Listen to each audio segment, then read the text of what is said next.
Hello everyone, welcome back. I hope कि lecture number 3 का questions note कर लिया हो आपने। क्वेश्चन नोट कर लिया है और क्वेश्चन समझ लिया है। चलिए सॉल्यूशन की ओर हम लोग अब डायग्राम से स्टार्ट करते हैं, ठीक है ना। चलो इधर ही सही रहेगा। तो सॉल्यूशन,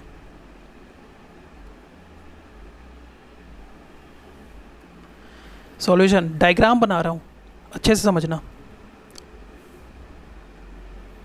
क्वेश्चन नोट कर लिया था। यहाँ 12 लाख दिख रहा है, लोन रिपेमेंट ऐसे दिख रहा है, डेट्स दिख रहे हैं। इंपॉर्टेंट डेट्स और अमाउंट का ही है। डेट किस किस दिन कौन सा इवेंट हुआ, कौन कौन सी घटना घटित हुई, कितने अमाउंट रुपए का घटा, ठीक है, उसे ही बस एक डायग्राम से नोट कर रहे हैं। सबसे पहले तो डायग्राम कुछ इस तरह से बनेगा। सर सबसे पहले तो हम लोग ईयर्स नोट कर लेते, कितने सारे ईयर्स हैं। सॉरी, 1 2 3 इतने में का हो जाएगा। हाँ जी, ये हो गया आपका 15 16 16 17 17 18 और 18 19, ठीक है। पहले मैं कंसेप्ट समझा रहा हूँ आपको। मैंने यहाँ पे क्वेश्चन और थोड़ा लिखाना था मुझे, मैंने नहीं लिखाया क्योंकि आप पहले इवेंट्स को दिमाग में कैप्चर कर ले ताकि आपको क्वेश्चन आसानी से समझ में आ जाए। जब क्वेश्चन समझ में आएगा तो जो रिमेनिंग पोर्शन है क्वेश्चन का वो मैं यहाँ पे लिख दूँगा, ठीक है ना, या अलग पेज पे लिख दूँगा। पहले आप क्वेश्चन समझ लो अच्छी तरह से क्योंकि क्वेश्चन समझना बहुत इंपॉर्टेंट है इस पर। सर अब जो घटना घटित हुई ना उसे हम लोग मार्क कर लेते हैं। सर 1/12/2015 कौन से ईयर में आया होगा? सर 15-16 में आया होगा। Yes of course. किस दिन आया होगा? 15-16। अच्छा ये तो समझ रहे हो ना कि ये जो मैं फाइनेंशियल ईयर बोल रहा हूँ ये बहुत ही बच्चों वाला कंसेप्ट है। 15-16 का मतलब क्या होता है? 15-16 का मतलब होता है सर 1/4/15 से लेके 31 मार्च 16, समझ रहे हैं। और यहाँ क्या हो गया फिर 31 मार्च 17, 31 मार्च 17 कोई तो 16-17 ख़त्म होगा ना। उसी तरह से यहाँ पे क्या हो गया 31 मार्च 18 और यहाँ पे क्या हो गया 31 मार्च 19, ठीक है, समझ रहे हो। मुझे लग रहा है यहाँ पे थोड़ा स्पेस कंस्टेंट हो रहा है। इतना आप समझ रहे हो ना। 1/4/15 से 31 मार्च 16, 15-16, फिर यहाँ 1/4/16 लिखा नहीं मैंने, समझ लो। 31 मार्च के बाद जस्ट बाद तो ही आएगा ना 1/4/16 से शुरू, 31 मार्च 17 पे ख़त्म, तो 16-17। फिर 1/4/17 को स्टार्ट हुआ होगा, 31 मार्च 18 को ख़त्म। फिर 1/4/18 को स्टार्ट हुआ होगा और 31 मार्च 19 को ख़त्म। तो इसी तरह से साल आपका नोट करते हैं, ठीक है ना। अब हम लोग इवेंट्स को नोट करेंगे कि किस दिन कौन सी घटना घटित हुई। 1/12/15 कौन सा दिन आ रहा होगा? यहाँ 1/4/15 है तो 1/12/15 समवेयर यहाँ पे होगा। 31 मार्च 16 से तो पहले ही होगा ना, तो नोट कर लो क्या है 1/12/15। इस दिन कुछ घटना घटित हुई है। दूसरी घटना कब घटित हुई है? 1/4/2016। 1/4/2016 जस्ट एक दिन बाद, 31 मार्च 16 के जस्ट एक दिन बाद हुआ होगा, तो बस यहीं पे है वो। इस दिन वो घटना घटित हुई है। कौन सी? आपने रिपेमेंट किया है लोन का। कितने रुपए का? 3 लाख रुपए का लोन का आपने रिपेमेंट किया है। 3 लाख रुपए का लोन का आपने रिपेमेंट किया है। उसके बाद बताओ 1/10/2017 कब आ रहा होगा? यहाँ 31 मार्च 17 है तो ऑफ कोर्स मार्च है तो अक्टूबर आपका समवेयर यहाँ पे होगा।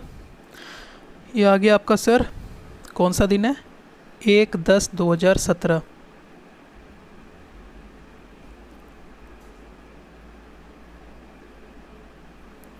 इस दिन क्या घटना घटित हुई? सर इस दिन हम लोगों ने रिपेमेंट कितने का करा सर? 4 लाख रुपए का, ठीक है। इसके बाद क्या घटना घटित हुई? 1/1/19 कहाँ आ रहा होगा बताओ? हाँ जी बताइए सर। यहाँ आ रहा होगा कुछ, 31 मार्च 19 है, उससे जस्ट 3 महीने पहले लगभग यहाँ पे आ रहा होगा।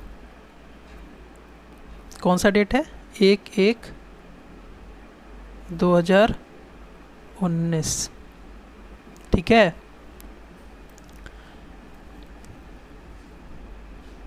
ये 18-19 हो गया। ये आपका पीरियड कौन सा है? 17-18। ये हो गया आपका 16-17 और यहाँ आपका 15-16 दिख रहा है ना। ब्लॉक बना देता हूँ, आपको आसानी होगी देखने में। 15-16, 16-17, 17-18, 18-19। ठीक है, यस सर, अब साफ साफ दिख रहा होगा।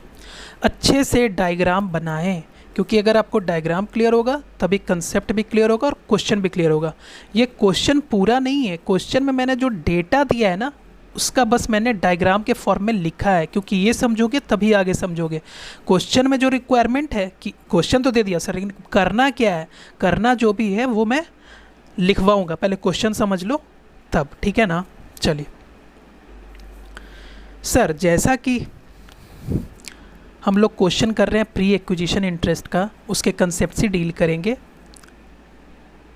तो पहले ये तो डिसाइड कर लीजिए सर कि प्री एक्विजिशन इंटरेस्ट कहाँ तक के पीरियड का होगा। ठीक है सर।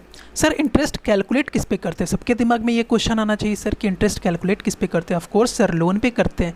जितना रुपये हमारा लोन बचा हुआ होगा, मैं रिपीट कर रहा हूँ, लोन जितने रुपए का बचा हुआ होगा। अगर आपने किसी फ्रेंड से 10,000 रुपये का लोन लिया, तो मान लो 2 महीने बाद आपने 5,000 चुका दिए, तो अब आपका लोन 2 महीने के बाद कितना बचा होगा? 5,000 तो बचा होगा ना। या किसी ने 10,000 का लोन लिया और 2,000 चुकाया, तो 2 महीने के बाद उसका कितना लोन बचा हुआ? 8,000। तो अब आप 8,000 पे इंटरेस्ट दोगे या 10,000 पे इंटरेस्ट दोगे? सर ऑफ कोर्स जितना लोन मेरा बचा रहेगा उतने पे ही इंटरेस्ट दूंगा ना, यानी कि 8,000। उसी कंसेप्ट पे है आपका लोन। इस समय 1/12/15 को जब लिया था आपने लोन, तो तकरीबन नहीं 12 लाख रुपए का था, ठीक है ना। इस दिन आपका लोन का अमाउंट क्या है सर? लोन का अमाउंट इस दिन तो आपका 12 लाख रुपए का है।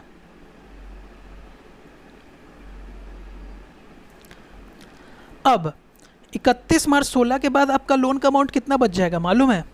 9 लाख रुपए। घटाओगे ना, 12 लाख का था, 4 महीने बाद आपने पेमेंट कर दिया 3 लाख रुपए का, तो कितना बच गया होगा?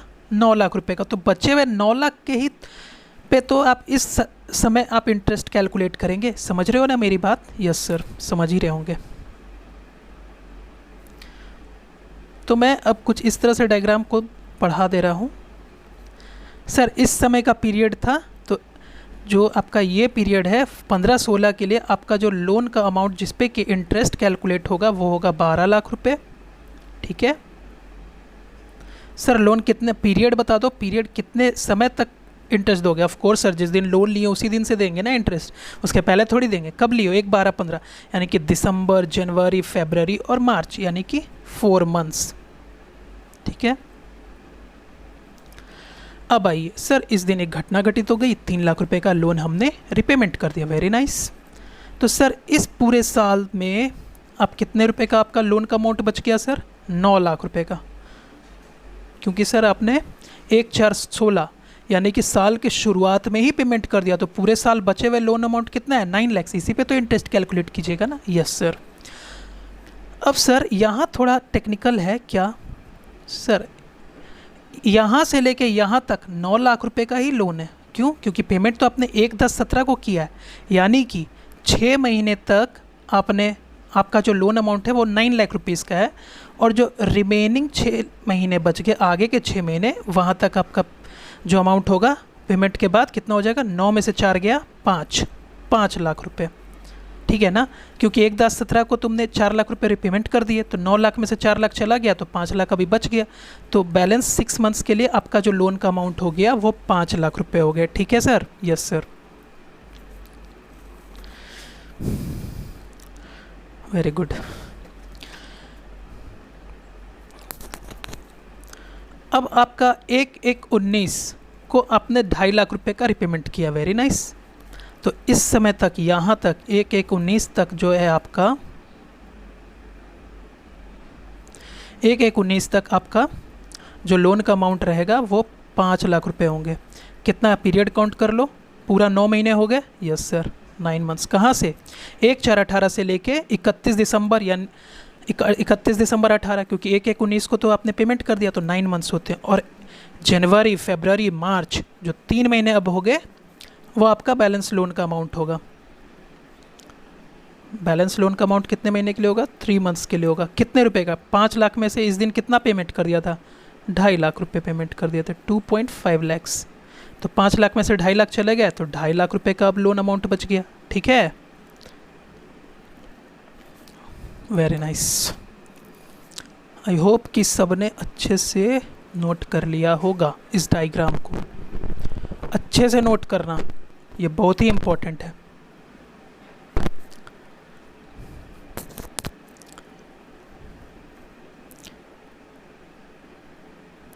इसको मैं O/S कर देता हूँ, आउटस्टैंडिंग लोन, मतलब मेरी बकाया लोन की राशि।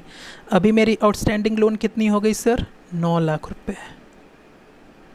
यहाँ पे आउटस्टैंडिंग लोन कितनी हो गई सर?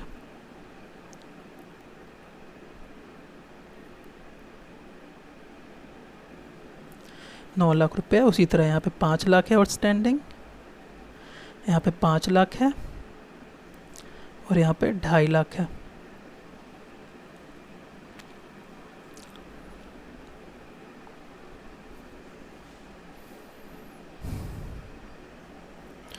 स्टैंडिंग लोन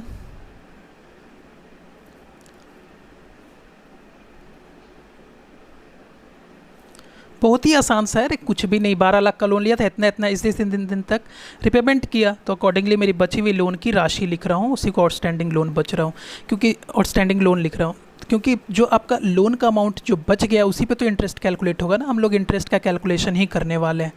जल्दी से अच्छी तरह से यहाँ पे नोट करो, और रिलैक्स वे में पॉज कीजिए, अच्छे से नोट कीजिए।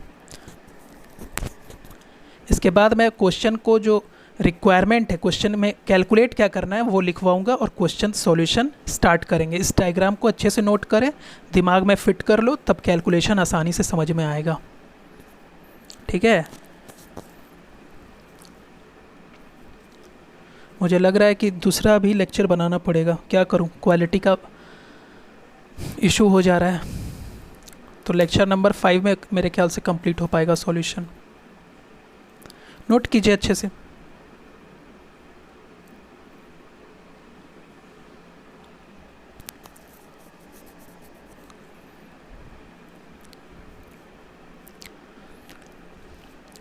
पॉज करके नोट कर लेना, मैं क्वेश्चन का रिमेनिंग पार्ट लिखा रहा हूँ, जो कि कैलकुलेट करने के लिए आपसे क्वेश्चन की मांग होगी। ठीक है, तो जो क्वेश्चन की रिक्वायरमेंट है वो लिखना स्टार्ट कीजिए। चलिए, पॉज करके लिख लेना जिसका छूट गया है, ठीक है ना।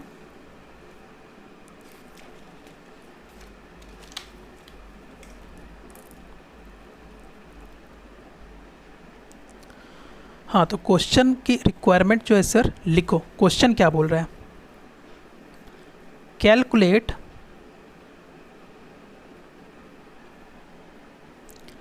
इंटरेस्ट डिडक्शन, यानी कि इंटरेस्ट का डिडक्शन जो अंडर सेक्शन 24 बोलता है,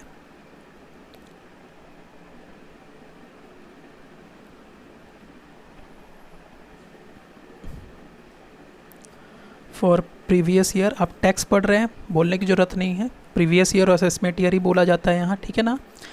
calculate interest deduction under section 24 for previous year, क्या दूँ, 18-19।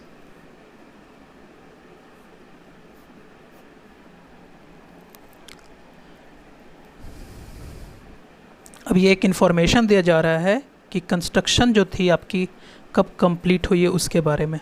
कंस्ट्रक्शन कंप्लीटेड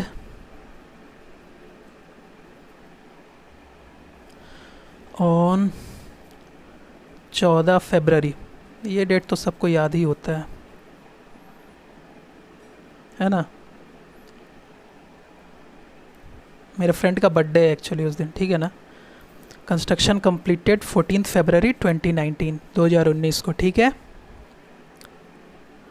और लोन लिया तो लोन का इंटरेस्ट का रेट भी बता दो सर, इन्फॉर्मेशन है, लिखिए रेट ऑफ इंटरेस्ट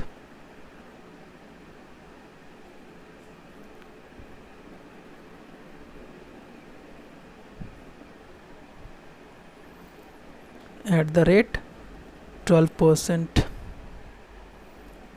ठीक है, तो ये सारे क्वेश्चन की इन्फॉर्मेशन है कि कंस्ट्रक्शन कब कंप्लीट हुआ है सर, 14 फरवरी 2019 को। रेट ऑफ इंटरेस्ट जो आपने लोन लिया है उसका कितना है सर, 12%। आपसे क्वेश्चन की जो मांग है, क्वेश्चन का जो डिमांड है आपसे, वो है सर कि आपको कैलकुलेट करना है इंटरेस्ट का डिडक्शन, जो कि सेक्शन 24 में हम लोगों ने चार्ट में बताया था ना, कंप्यूटेशन शीट यहाँ पर यहाँ बताए थे ना, शुरू में ही बताए थे।